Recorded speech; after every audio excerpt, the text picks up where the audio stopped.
मंगल मूर्ति सतगुरु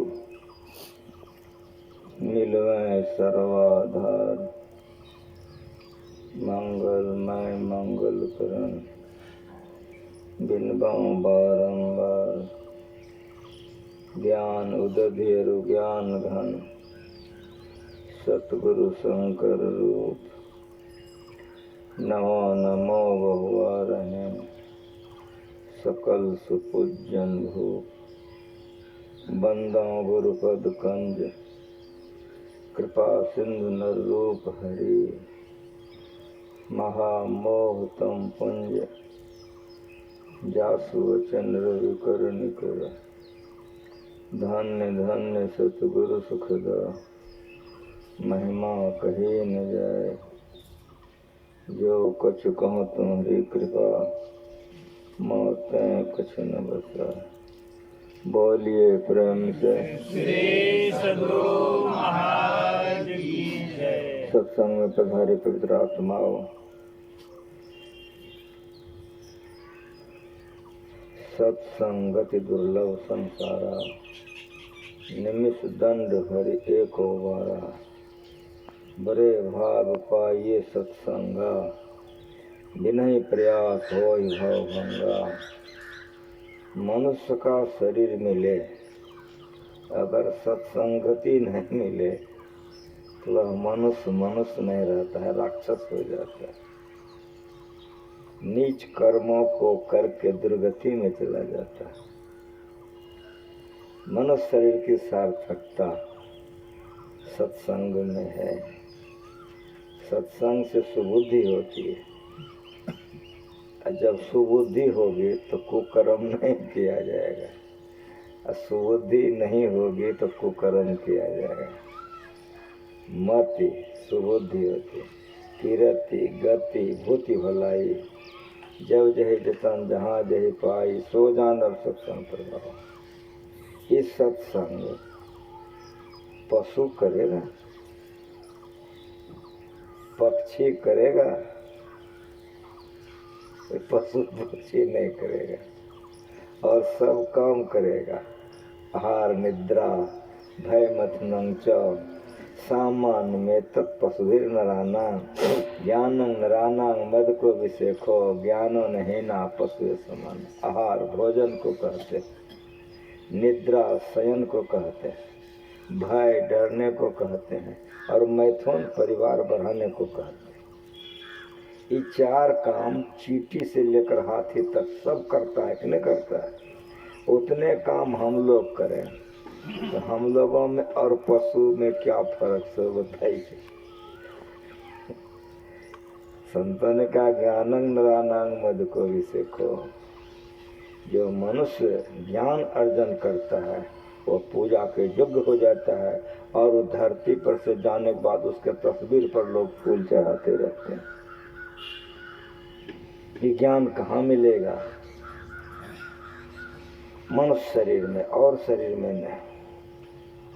इसीलिए बड़े भाग मानुष तन पावा, सो दुर्लभ। देवता को भी दुर्लभ यह शरीर। गोपी चंद राजकुमार था, तो गोपी चंद राजा का पुत्र था, लेकिन गोपी चंद के पिताजी का शरीर छूट गया था। गोपी चंद स्नान कर रहा था तो मैनावती रो रही थी। मैनावती उनकी माँ थी, गोपी चंद की माँ थी मैनावती। वो रो रही थी। दृष्टि पड़े गोपी चंद का, बहुत जल्दी से स्नान करके तुरंत माता के पास पहुंच गया और प्रणाम करके पूछा कि माँ तुम क्यों रो रही हो? क्या पुत्र, देखते हो राज तुम्हारा कितना बड़ा है, ये राजभवन देख रहे हो कितना विशाल है। जिस भवन को इस तरह से तुम्हारे पिता ने निर्माण कराया, इतनी बड़ी वैभव उन्होंने एकत्रित किया, लेकिन बताओ तुम्हारे पिताजी हैं अभी? जैसे मैनावती ने कहा तुरंत गोपी चंद ने कहा कि माँ तुम पिताजी के लिए रो रही हो? जवान बेटा अगर माँ को ये पूछ दे कि पिताजी के लिए रो रही हो तो माँ के लिए शर्म की बात हो जाएगी। सदगृहस्थ हैं आप लोग। गोपीचंद ने पूछा कि माँ तुम पिताजी के लिए रो रही हो? मैनावती ने कहा नहीं पुत्र, मैं तुम्हारे पिता के लिए नहीं रो रही। कहा फिर तुम किसके लिए रो रही हो? कहा तुम्हारे लिए। कहा क्यों? कहा जिस तरह से तुम्हारे पिताजी नहीं हैं, एक दिन बेटा ऐसा होगा कि तुम भी नहीं रहोगे, इसीलिए मैं रो रही हूँ। लग गया धक से गोपीचंद को, तुरंत हाथ जोड़ लिया और कहा माँ इसकी भी औषधियाँ है, दवाई है। कहा पुत्र इस धरती पर ऐसा कौन सा दुख है जिस दुख की दवाई नहीं है? करने वाला कर लेता है तो दुखों से छूट जाता है, जो नहीं कर सकता दुख में पड़ा रहता है। का बताओ तुम, अगर इससे छूटने का उपाय है तो तुम बताओ। का बड़ा कठिन है। का तुम्हारे आंसू को सुखाने के लिए कितनों कठिन होगा तो मैं करूँगा, बताओ। का तुम राज सुख छोड़ दो, राजभवन छोड़ दो, तुम जंगल चले जाओ, गुरु गोरखनाथ का खोज करो। उस समय में गुरु गोरखनाथ जी धरती पर थे मौजूद। गोपीचंद जिस समय में बात कर रहे थे उस समय में वे मौजूद थे धरती पर। रहते थे जंगल में, भरथरी हरी, वो भी समकालीन थे, वो भी रजत। काफी जंगल में रहते हैं, बहुत लंबे लंबे हैं, उनकी दाढ़ी बड़ी बड़ी है, चूल रखते हैं और जंगल में वे कहीं आंख बंद करके बैठे होंगे। जिस काम के लिए बेटा शरीर मिला है वे करते हैं। अगर तुम चले जाओगे तुम्हारा भी कल्याण हो जाएगा। तुरंत माँ को प्रणाम किया, गोपीचंद राजभवन परित्याग कर दिया। जल्दी आओ। जाते जाते जंगलों में खोजना प्रारंभ किया। जाओ ते पंथ चले मन लाई, तो हरे कहन हो सहाय। जो मार्ग सुख साथ दिखावे, तही मग चलत सवै सुख पावे। पावे सदा सुख हरि कृपा, संसार आशा तज रहे। सपनों नहीं दुख द्वैत दर्शन, बात को टिको कहे। कोई भी चीज आप मन लगा के कीजिए, श्री कृपा होगी। बहुत मन से जंगल में खोजा, मिल गया। एक जगह वे आंख बंद करके बैठे हुए थे, दृष्टि पड़ी गोपीचंद को, अंदाज कर लिया कि यही है। तब तक वे बैठे रहे जब तक कि वे समाधि में रहे। जब समाधि से उठे तो चरणों में प्रणाम किया। जैसे चरणों में प्रणाम किया, कहा गोपीचंद। कहा जी गुरुदेव। कहा कहाँ आए हो? कहा गुरुदेव आपसे अमर विद्या सीखने आया हूँ। कहा नहीं पुत्र, बड़ा कठिन विद्या है, तुम्हारे पिता नहीं है, बहुत बड़ा राज्य है तुम्हारे पास, संपत्ति है, सुखों का ऐश्वर्य है, जाओ संसार में भोगो, संसार के कर्तव्यों का पालन करो। बहुत तरह से बहुत बात समझाया, एक भी बात को गोपीचंद ने स्वीकार नहीं किया। सुनते रहे और अंत में हाथ जोड़ के कहा गुरुदेव शरण में आया हूँ, ठुकराइए नहीं, हमको अमर विद्या सिखाइए। माय का सिखावा हुआ बच्चा, माय का सिखाया हुआ। कतनो भटकाए गुरु गोरखनाथ जी, कतनो समझाए, नहीं माना। तब कहा कि गोपीचंद मैं अमर विद्या तुमको बतला सकता हूँ, लेकिन तुमको तो एक बार राज्य में जाना ही पड़ेगा। तुम जाओ घर, अपनी माँ से भीख मांग करके ले आओ। यदि तुम्हारी माँ भीख दे देगी तो हम तुमको अमर विद्या अवश्य सिखा देंगे। प्रणाम किया, जंगल से चल दिया। राज्य में आया, डेहरी पर भीख मांगने लगे। दाई दौड़ करके ऊपर गई, रानी जी कहाँ का कुमार आया हुआ है, लेकिन भीख मांग रहा है डेहरी पर। तुरंत मैनावती उतर गई, मैनावती को प्रणाम किया और गोपीचंद ने तुरंत मैनावती ने पूछा, पुत्र गुरुदेव का दर्शन नहीं हुआ? कहाँ माँ, तुम्हारी कृपा से गुरुदेव का दर्शन हुआ। का तुम लौट आया? कहाँ माँ, का कारण का गुरुदेव की आज्ञा है कि तुम जाओ घर, अपनी माँ से भीख मांग के लाओ। अगर तुम्हारी माँ भिक्षा दे देगी तो मैं तुमको अमर विद्या सिखा दूंगा। तो माँ तुम हमको दया करके कृपा करके भिक्षा दे दो तो गुरुदेव हमको अमर विद्या सिखाएंगे। का पुत्र स्वादिष्ट भोजन करना, मजबूत घर में रहना, मुलायम सैया में सोना, ये मैंने भिक्षा दी। गोपीचंद पीछे हट गया। का माँ अब नहीं होगा? का क्यों? का मेरे गुरुदेव तो जंगल में रहते हैं, जमीन में सोते हैं, तो मुझे तो जंगल में रहना होगा, गुरुदेव का सेवा में जंगल में सोना पड़ेगा। मुलायम सैया कहाँ से लाएंगे? और मेरे गुरुदेव भीख मांग करके खाते हैं, तो मुझे तो भीख मांग करके खाना होगा, तो फिर हम स्वादिष्ट भोजन कहाँ से लाएंगे? और मेरे गुरुदेव जंगल में रहते हैं, मुझे जंगल में रहना होगा, तो मजबूत घर कहाँ से आएगा? मैनावती मुस्कुराई। का पुत्र तुम नहीं समझ सका। का माँ तुम्हारी वाणी रहस्यमयी है, तू हमको समझा। का सुनो, जब तुम शिकार खेलने के लिए जाते थे और वहां से आते थे तो मैं जो भी कुछ परोस कर तुमको दे देती थी तो कैसे खाता था? बोला कि माँ उस दिन बहुत भूख लगी रहती थी। क्या बेटा, अन्न में स्वाद नहीं होता है? तुम गुरु के सेवा में अहरनिश सुनो, दिन और रात बिताना, सेवा करते करते करते करते जब खूब तेज भूख लग जाए तुमको, तब तुम नगर में भिक्षाटन के लिए जाना। जो भी बासी पुराना तुमको लोग दे देगा, बेटा बड़ा स्वाद लगेगा भोजन में।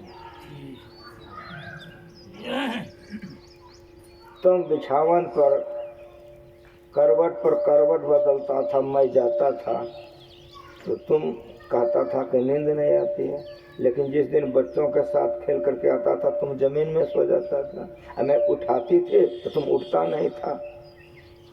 तो अम्मा उस दिन हम बहुत थक जाते थे। का बेटा, गुरु के सेवा में जो अपने को होम देता है, गुरु के सेवा में दिन रात अपने ऐसा बना देता है, वही बेटा गुरु विद्या में आगे बढ़ करके गुरु हो जाता है। अहरनिश सेवा करना, सेवा करते करते करते करते जब देखना कि अब शरीर काम नहीं कर रहा है, तो बेटा ढेले में तुम सो जाएगा तो गहरा नींद हो जाएगा, मुलायम सैया तुम्हारे लिए हो जाएगी। और मजबूत घर, सुन बेटा, जिस घर में काम सतावे और जिस घर में क्रोध सतावे और जिस घर में मृत्यु का भय हो, वह घर नहीं होता है। गुरु चरणों के अंदर जो रह करके गुरु का सेवा करता है, गुरु कृपा का घर वो सबसे मजबूत घर होता है। जाओ जाओ पुत्र, मैंने भिक्षा दी, जाओ। चले गए। जंगल में गुरु गोरखनाथ के चरणों में प्रणाम किया।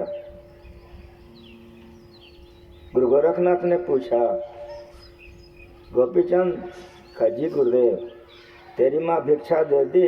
काजी गुरुदेव, का मुझे बताओ। जब गुरु माँ जी बोलते थे तो आँख से आंसू टप टप गिरता था, रोने लगते थे। गोपीचंद का सौभाग्य था, वैसी माँ मिल गई थी। कैसी माँ थी? मैनावती जोगिन थी, पिता मर गया है, विधवा है। और सुनिए, राजा रानी है, तनिटा धन होता है, सोचता हो बाबू के भोगते, कौन भोगेगा? बेटा अगर डकैत बन जाए, चोर, बिहा कर दे, बेटा का नौकरी सेना में हो जाए तो माँ बाप डांस करता है, लेकिन यदि बाबा जी बन जाए तो माँ बाप छाती कूटने लग जाता है। समझ रहे हो? बाबा जी बन जाए तो छाती कूटने लग जाता है। और सेना में भी हो गया भर्ती, गोली के नोक पर खेलता है तो माइयों मचरती है, बापों मचरता है, हमारा बेटा सेना में। अब गोली लग जाता है, माँ बाप जिंदे है, उसका तुरंत स्मारक बन जाता है।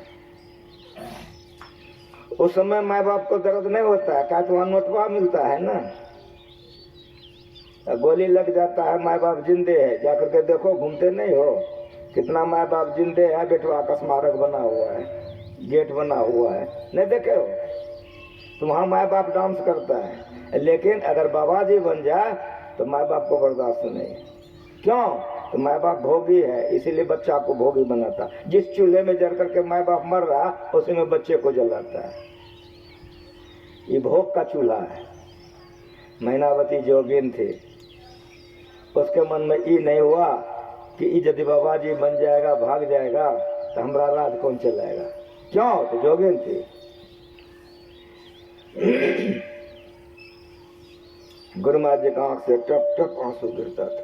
कहा, सुनो जी, गोपी चंद का ऐसा संस्कार था, इतनी उत्तम माँ मिली, उसको दूसरा जन्म नहीं लेना पड़ा, गुरु गोरखनाथ का सेवा किया, उसी जन्म में मनुष्य सफल होकर के मोक्ष प्राप्त कर लिया। इसके लिए शरीर मिला है, मोक्ष प्राप्त करने के लिए शरीर मिला है, भोग करने के लिए नहीं। ये भगवान राम ने कहा, बार बार आप लोग सुनते होंगे, यह तन कर फल भी सहन भाई। ये कान से सुनता है, कान से निकल जाता है, तनियों का पल्ला नहीं पड़ता है, एक रत्ती में। सुनते सुनते बूढ़े हो गए, कितना दांत मुंह झड़ गया, लेकिन वही हालत है। होगा? सुना कुछ, किया कुछ नहीं होगा, नहीं होगा। बतला दिया जो आप लोग सीखे हैं, मानस जप, मानस ध्यान, दृष्टि योग, नादान अनुसंधान, और अभी पढ़े हो बिंदु ध्यान विधि, नाद ध्यान विधि, सरल सरल जग में प्रचारी, सब संतन के बड़ी बलिहारी। ये अमृत है। ये जो पी लेता है बिंदु और नाद, वो अमर हो जाता है। बहुत दिनों तक गोपी चंद ध्यान किया गुरु गोरखनाथ के साथ में। कुछ दिन के बाद जब गुरु गोरखनाथ जी ने देखा कि अब ऊंचाई पर है, अब इसकी हानि नहीं हो सकती है, तब कहा गोपीचंद का, जी गुरुदेव का, सुनो तुम अभ्यास करना, मैं हिमालय जा रहा हूँ कुछ काम से। गोपीचंद वहाँ रहकर अभ्यास कर रहे थे और गुरु गोरखनाथ जी वहाँ से चल दिए हिमालय के लिए। उस जमाना में रेलगाड़ी नहीं थी, उस जमाना मोटर गाड़ी नहीं था, हवाई जहाज भी नहीं थी।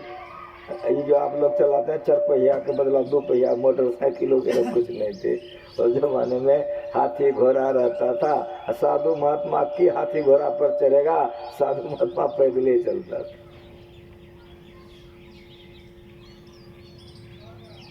गोपीचंद को दूसरा जन्म नहीं लेना पड़ा, माँ इतनी चौकी मिली थी। भजन अभ्यास करने लग गया, चल दिए गुरु गोरखनाथ जी, चल दिए। जाते थे, दिन भर चलते थे, जहाँ रात्रि हो जाती थी गांव में कुछ भीख मांग के खा लेते थे, विश्राम करके फिर चल देते थे। इस तरह से यात्रा उनकी हिमालय की ओर जा रहे थे।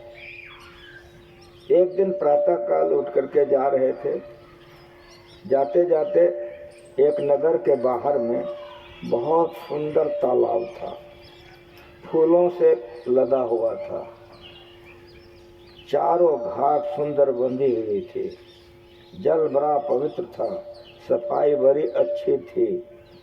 गुरु गोरखनाथ जी का दृष्टि पड़ा, खुश हो गए। मन में सोचा इस तालाब में स्नान कर लेता हूँ, ध्यान कर लेता हूँ, आगे में जहाँ गांव मिलेगा, नगर मिलेगा, भीख मांग के खा लूंगा, चल लूंगा। ऐसा विचार करके वे तालाब में स्नान किए और स्नान करके ध्यान में बैठ गए। उस किनारे में कुछ बच्चे लोग जमा थे जो आपस में खेल रहे थे। खेलते खेलते वो बच्चे लोग क्या किए, मिट्टी सान करके रथ तैयार किया मिट्टी का।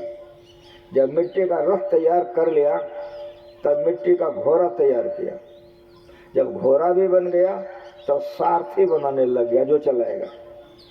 रथ बन गया, घोड़े बन गए, सारथी बनाने में बच्चे लोग सफल नहीं हो सके। बनाता था लेकिन नहीं बन पाता था। तो बच्चे लोगों का स्वभाव होता है, तो उससे कोई काम नहीं होगा तो बड़े लोगों को खोजेगा, इधर उधर देखेगा वो। बच्चों का स्वभाव होता है। दृष्टि पड़ गई गुरु गोरखनाथ पर। 2-3 बच्चे दौड़ गए और कहने लग गए कि चलो उठो ना, मेरा सारथी बना दो। तो सुनेंगे कैसे, वो तो समाधि में थे। ये लोग छोटे छोटे बच्चे थे, कतनो बोले तो सुनबे नहीं करे। तो बच्चे लोग को जटा खींचने लग गया, कोई दाढ़ी खींचने लग गया, कोई धोती खींचने लग गया, सब बच्चा भीड़ गया। इतना जटा खींचा, दाढ़ी धोती इतना घींच तीर किया कि गुरु गोरखनाथ की समाधि टूट गई। आंखें खुली,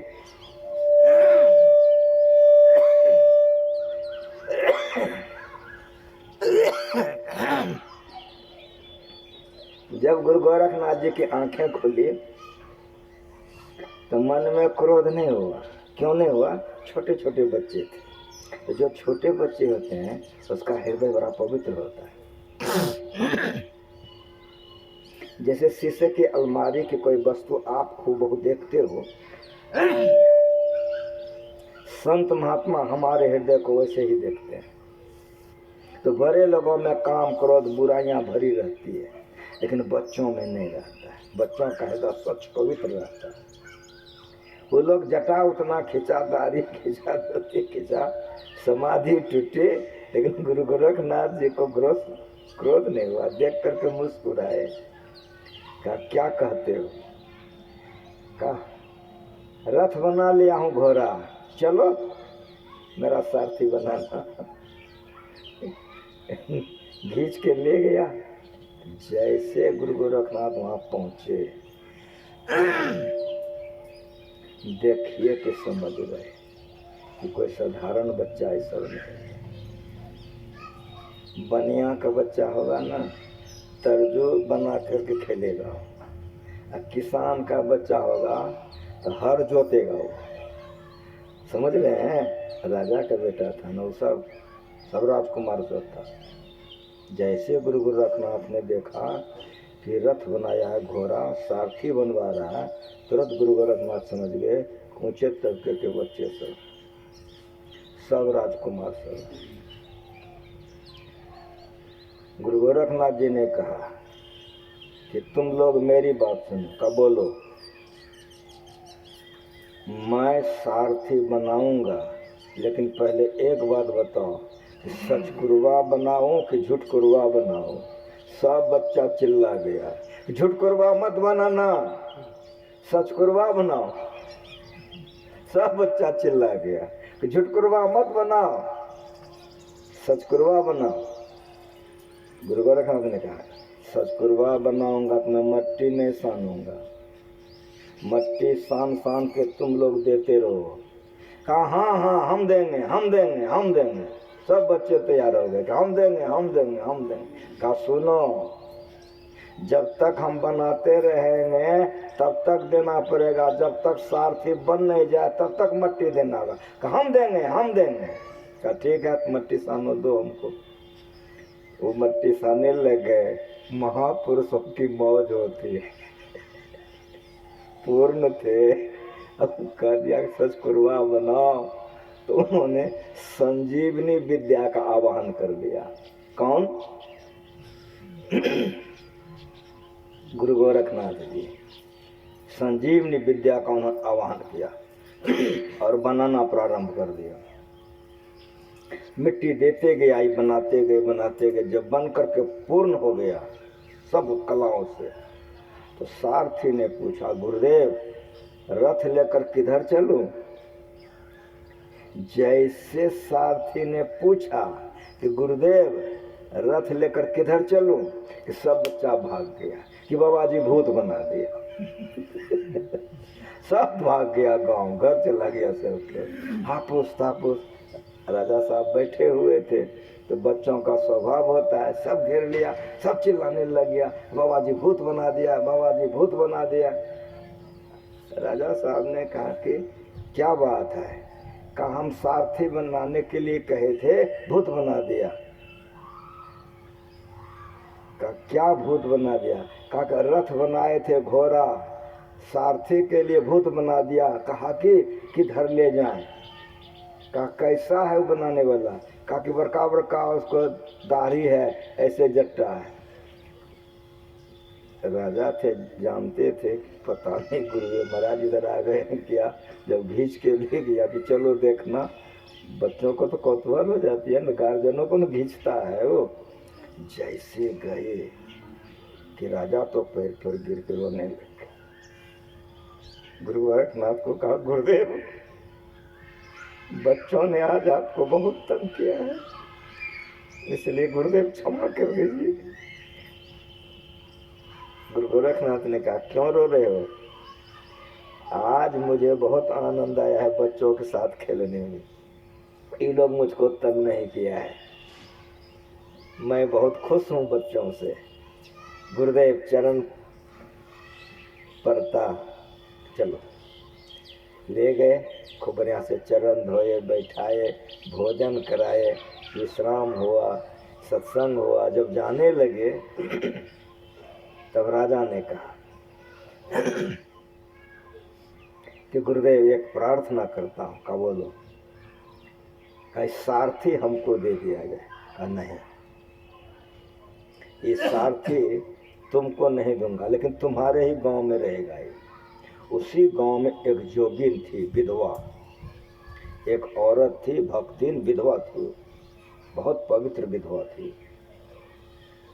कहा कि अमुक स्थान पर अमुक महिला है, का जी का उसी के सेवा में ही रहेगा।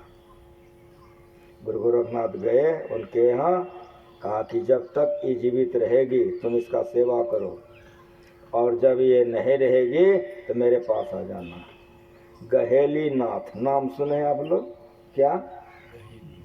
गहेली नाथ घर करके बनाया। वे तो चले गए हिमालय के तरफ, वही जो उन्होंने बनाया था वो गुरु गोरखनाथ का शिष्य गहेली नाथ। मनुष्य का शरीर सार्थक तब है जबकि वो भजन करे, तब बड़े भाग मानुष बन पावा। यदि भजन नहीं करे तब तो ते नर नरक रूप जीवत जग भव भंजन पद विमुख अभागी। तब बरभागी नहीं। मांस खाए, मछली खाए, शराब पिए, विचार करे, पाप करे, डकैती करे तो बड़े भाग मानुष बन पावा नहीं। उसके लिए ते नर नरक रूप जीवत जग, पाठ रामायण जी से हुआ है। उसके लेखक कौन है? आप लोग सब विद्वान हैं, पढ़े लिखे हैं।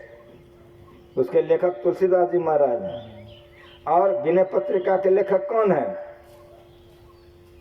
तुलसीदास जी हैं। यहाँ ऐसे प्रसंग है, भगवान राम कह रहे बड़े भाग मानुष तन पावा। ऐसे का जवाब वहाँ पर है कि ते नर नरक रूप जीवत जग, जितने जीव नरक में पड़ा हुआ है जो अपना मन विषय भोग में लगाता है। विषय भोग में कहाँ लगाते हो? रूप रस गंध स्पर्श शब्द में, इसी को विषय कहते हैं। पति में या पत्नी में या बच्चों में। तो पत्नी का शरीर क्या है? पति का शरीर। बच्चों का शरीर साक्षात नरक है। ते नर नरक रूप जीवत जग, जितने जी नरक में पड़ा हुआ है कौन? भव भंजन पद विमुख अभागे।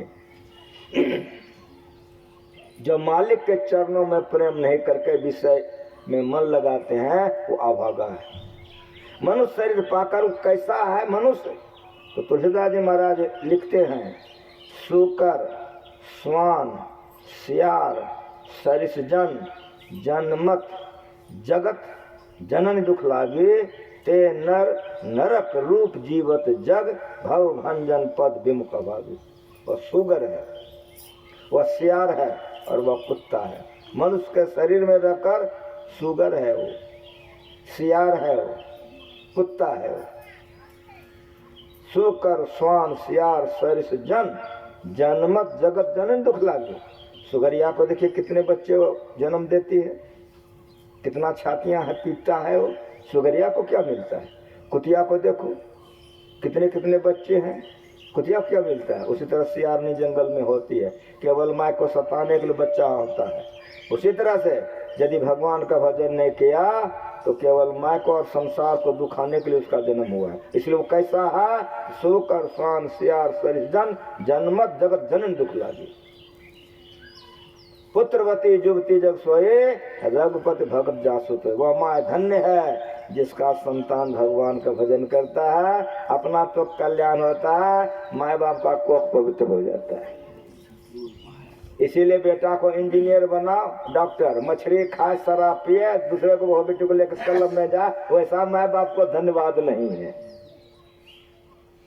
वैसा माँ बाप को धन्यवाद नहीं है। कबीर बने, नानक बने, मीरा बने, सबरी बने, गुरु गोरखनाथ के पास जाकर के जो बन गया गोपीचंद, ऐसा बने, वो माए धन्य, वो बाप धन्य।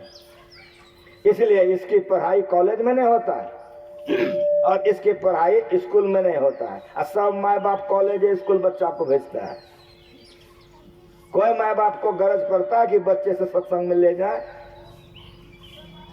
लाखों करोड़ों में कोई ऐसा माए बाप होता जो बच्चे से सत्संग पढ़ाता है। जो सत्संग पढ़ाता है उसका बच्चा बिगड़ता नहीं, मांस नहीं खाता है, मछली नहीं खाता, शराब नहीं पीता है। नहीं तो हमारे सत्संगी लोग बढ़िया ध्यान सत्संग करता है, बेटवा वहां शराब पीता है, मछली खाता है। वाह, एक नंबर सत्संगी, धन्यवाद। सत्संग में बच्चे को नहीं ले जाएगा, सत्ज्ञान बैठ करके नहीं सुनाएगा, लेकिन इंजीनियर बनाएगा। हम एक जगह गए थे, जब सत्संग की समाप्ति हुई, हमारी विदाई हुई, तो उसकी माँ रोने लग गई। हमरे मन में बड़ा आश्चर्य लगा। हम कहे कि इतना बढ़िया आप सत्संग कराए, इतना लोगों को खिलाए पिलाए, आपके यहाँ कितना बढ़िया सत्संग हुआ, फिर क्यों रो रही हैं? कहा बाबा ये मेरा लड़का है, ये मांस मछली खाता है, एक केटा बेटा, धन ढेरी। हम कहे क्या जी, मांस मछली खाते हो? तो जी। अंडो खाते हो? तो जी। अब माँ बाप रो रहा है।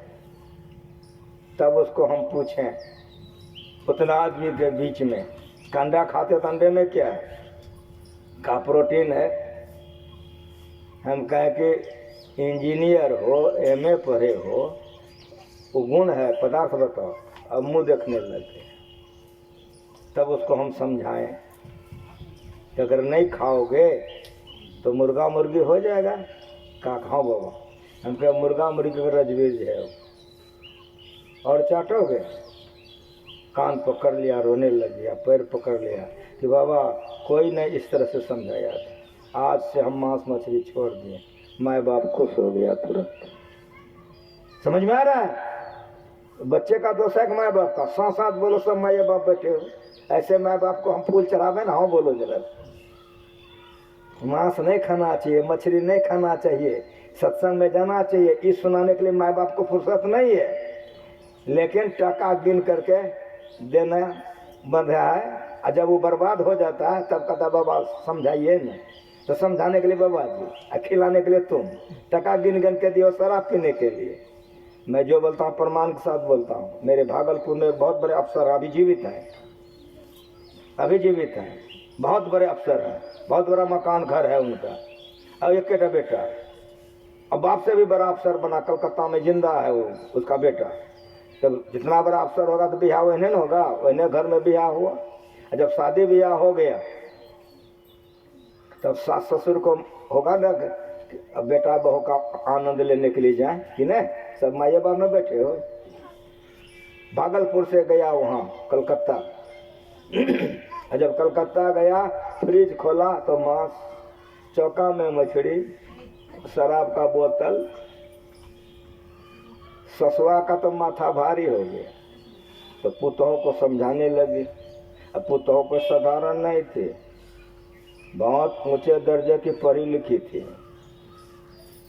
जितना सास समझाए तो पुतों को गुस्सा नहीं हुआ, मुस्कुराए का मम्मी इसीलिए सरी हुई हो तुम, देह में दम नहीं है, दूध पी पी के देखो ना पचेगा, देहो बम बम करेगा।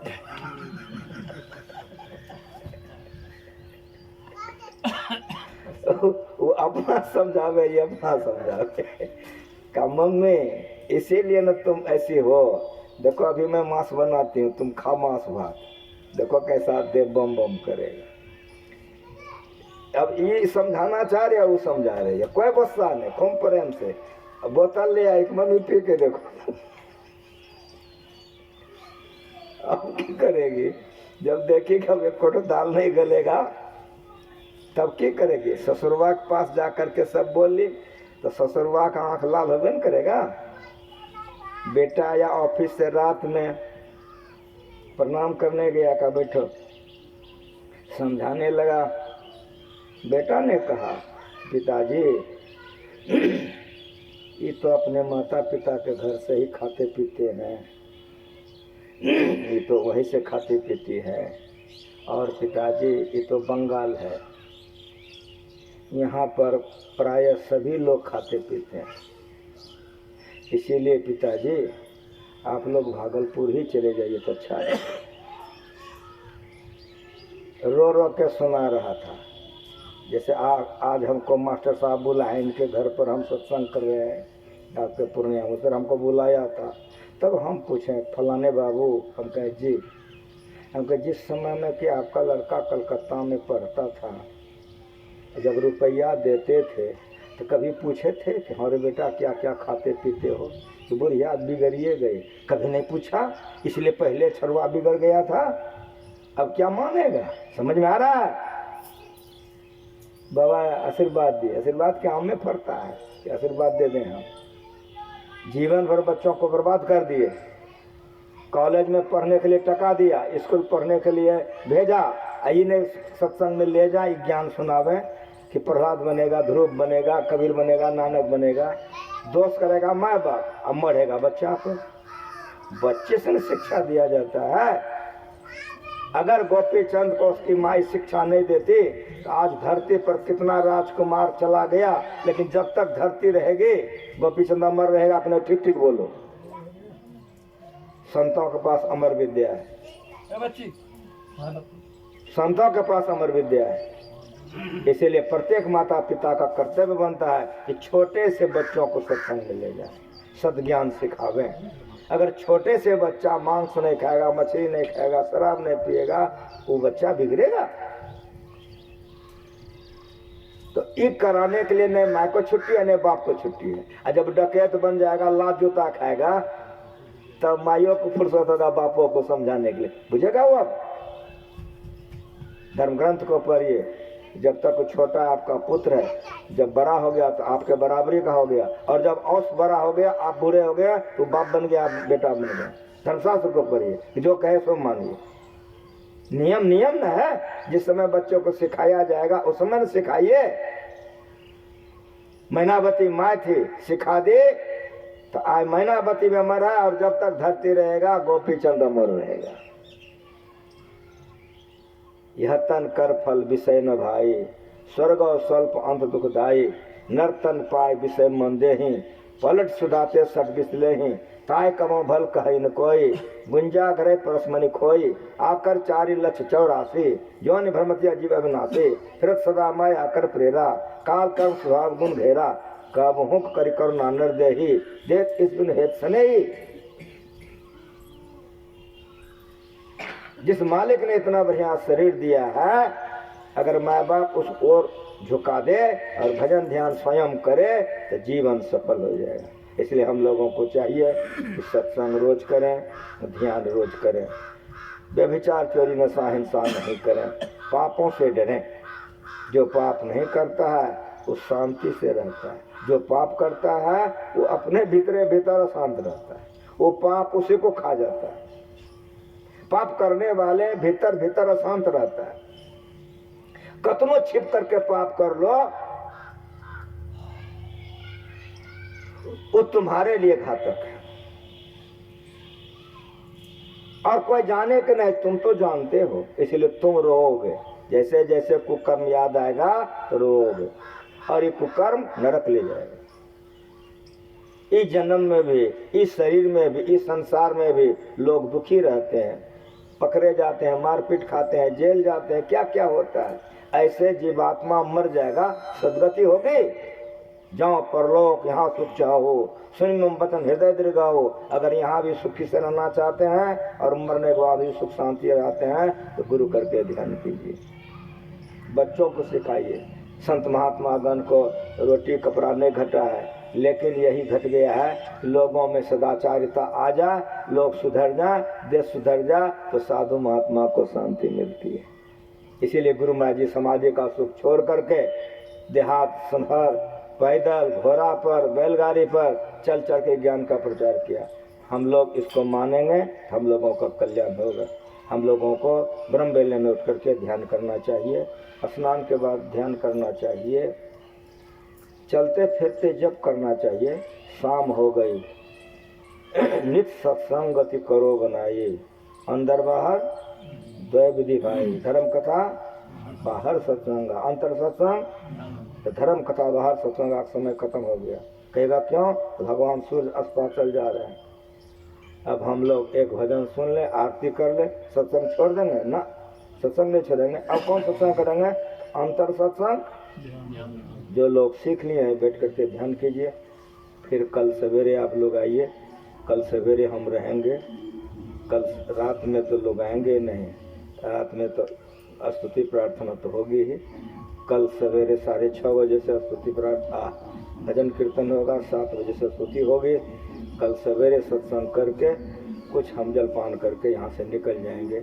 मास्टर साहब के यहाँ बहुत दिनों पर आए, बहुत दिन उधर तो जब शिक्षक थे नौकरी में तो बराबर सत्संग कराते थे, साल में 1 बार 2 बार तो बुला ही लेते थे।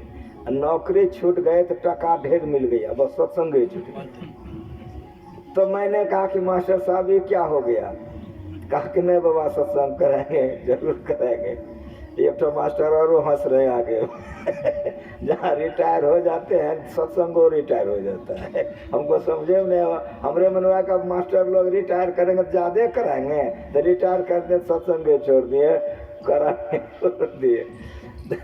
घर में भी कीजिए और लोगों के लिए सामूहिक भी कीजिए। अपना ये जो धन खर्चा होता है जानते हैं क्या होता है? ये धन की सदगति है, परोपकार में ये धन लगा। तो गुरु महाराज जी कहे सुनो, सत्संग ध्यान में जो साधु सेवा में खर्चा करता है तो 10 गुना इसी जन्म में मिलता है और आध्यात्मिक उन्नति होती है। सत्संग कराना बहुत बड़ा पुण्य का काम है।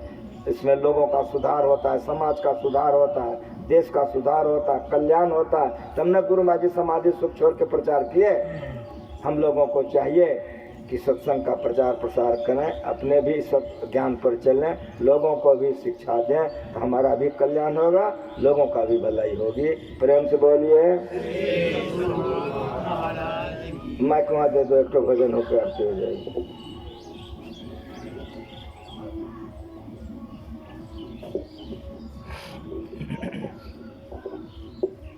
श्री सद्गुरु महाराज की जय। मानुष की तन दुर्लभ जग में, बड़े भाग से पाता है, ताको खरा सुरत खरा।